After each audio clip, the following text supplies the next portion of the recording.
Bom dia, pessoal. Estamos aqui com Jetta 2.0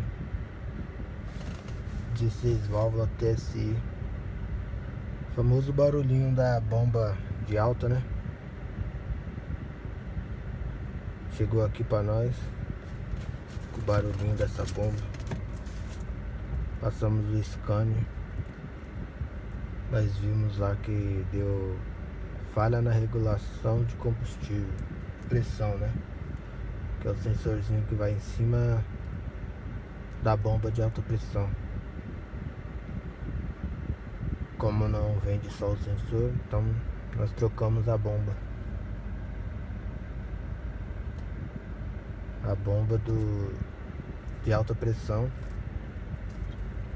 Mesmo assim o barulho continuou. E no scanner a pressão da bomba de alta estava 200 bar. Que o normal é 40, né? Na marcha lenta. Aí nós trocamos essa bomba, não resolveu. Vimos a membrana da tampa de válvula. Tava boa.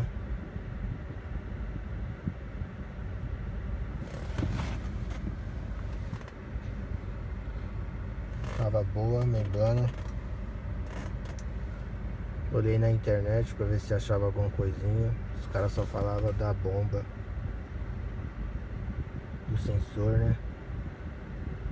Falou da membrana também, que tem o mesmo barulho.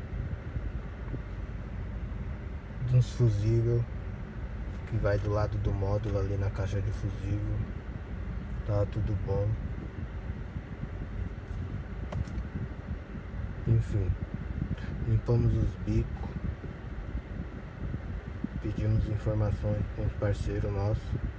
Os caras falaram que os bicos podiam estar entupidos. Tiramos o coletor, tiramos os bicos e nada. Mesmo barulho.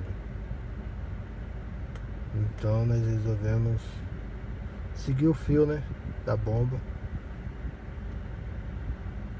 para ver se tinha algum outro relé, algum fusível. E na caixa de fusível dentro do carro tem esses dois relézinhos aqui, ó, que é um é da bomba d'água auxiliar e o outro é do sensor da pressão, da regulação da pressão da bomba de alta. Até então muita gente não sabe desses relés.